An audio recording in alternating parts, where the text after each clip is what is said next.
ನಮಸ್ಕಾರ, ಎಲ್ಲರಿಗೂ ನನ್ನ ಚಾನಲ್ಗೆ ಸ್ವಾಗತ. ಇವತ್ತು ನಾನು ಅಕ್ಕಿ ರೊಟ್ಟಿ ಮಾಡ್ತಾ ಇದ್ದೇನೆ. ಇದಕ್ಕೆ ಬೇಕಾಗಿರೋದಂತ ಅಂದರೆ ಫಸ್ಟ್ ಬಾಣಲೆಯಲ್ಲಿ 2 ಲೋಟ ನೀರು ಹಾಕ್ಕೊಂಡಿದ್ದೀನಿ.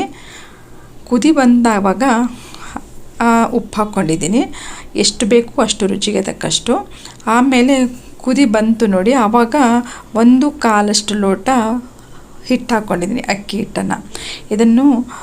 ಇದನ್ನು ಇವಾಗ ಈ ಥರವಾಗಿ ಕೈ ಆಡಿಸ್ಬೇಕು.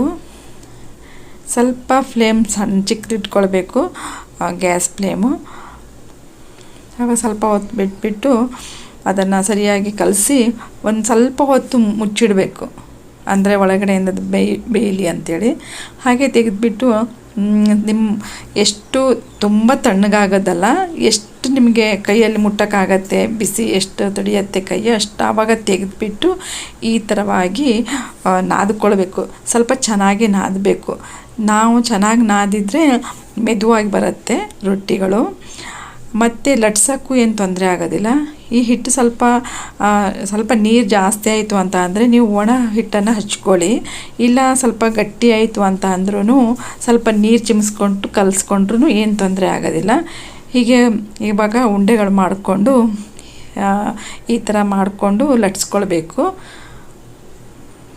ಈ ರೊಟ್ಟಿಗಳಿಗೆಲ್ಲ ಸ್ವಲ್ಪ ಮಸಾಲೆ ಇರೋ ಪಲ್ಯಗಳಿದ್ದರೆ ಚೆನ್ನಾಗೇ ಇರುತ್ತೆ. ಇದು ನೋಡಿ, ಸೈಡ್ ಏನು ಹರಿಯೋದಿಲ್ಲ. ಇದು ಸ್ವಲ್ಪ ನಾವು ಬಿಸಿನೀರಲ್ಲಿ ಹಾಕಿ ನಾವು ಇದು ಮಾಡ್ಕೊಳ್ತೀವಲ್ಲ, ಆವಾಗ ಸರಿಯಾಗಿ ಕಲಿಸ್ಕೊಂಡ್ರೆ ಸ್ವಲ್ಪ ಚೆನ್ನಾಗಿ ನಾದ್ಕೊಂಡ್ರೆ ನೀಟಾಗಿ ಬರುತ್ತೆ. ಏನು ಸೈಡ್ ಹಿಡಿಯೋದು ಏನಾಗೋದಿಲ್ಲ. ಎಷ್ಟು ದೊಡ್ಡದಾದರೂ ಮಾಡ್ಬೋದು. ನನ್ನ ತವ ಸ್ವಲ್ಪ ಚಿಕ್ಕದಾಗಿದೆ ಅಂತ ಹೇಳಿಬಿಟ್ಟು ಒಂದು ಮೀಡಿಯಮ್ ಸೈಜಲ್ಲೇ ನಾನು ಮಾಡ್ಕೊಂಡಿದ್ದೀನಿ.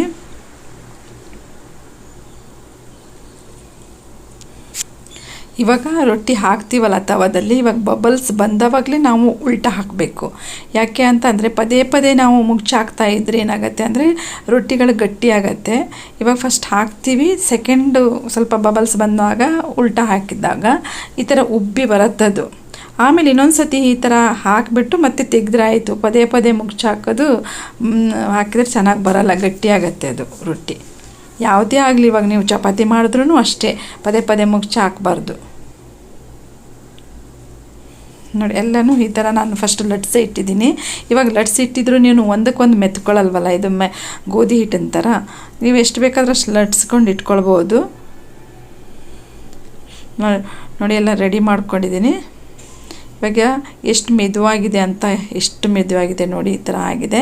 ಇವಾಗ ನಾನು ಕೈಯಲ್ಲಿ ಹಾಕಿ ಹೀಗೆ ಇದು ಮಾಡಿದ್ರೂ ಮೆತ್ತಗೆ ಹೀಗೆ ಇರುತ್ತೆ ಅದು. ನೀವು ಸಾಯಂಕಾಲ ಟಿಫನ್ ಬಾಕ್ಸಿಗೆ ಹಾಕಿದ್ರೂ ಬೆಳಿಗ್ಗೆ ಮಾಡಿ ಸಾಯಂಕಾಲವರೆಗೂ ಏನಾಗಲ್ಲ, ಚೆನ್ನಾಗೇ ಇರುತ್ತೆ. ಇದಕ್ಕೆ ನಾನು ಕೆಂಪು ಚಟ್ನಿ ಮತ್ತು ಚಟ್ನಿ ಪೌಡ್ರ್ ಹಾಕಿದ್ದೀನಿ, ಮೊಸರು ಹಾಕಿದ್ದೀನಿ. ನಿಮ್ಗೆ ಇಷ್ಟ ಆಗಿದರೆ ಲೈಕ್ ಮಾಡಿ, ಶೇರ್ ಮಾಡಿ ಹಾಗೂ ಸಬ್ಸ್ಕ್ರೈಬ್ ಮಾಡಿ. ಇಷ್ಟೊತ್ತು ನನ್ನ ವಿಡಿಯೋ ನೋಡಿದ್ದಕ್ಕಾಗಿ ಧನ್ಯವಾದಗಳು.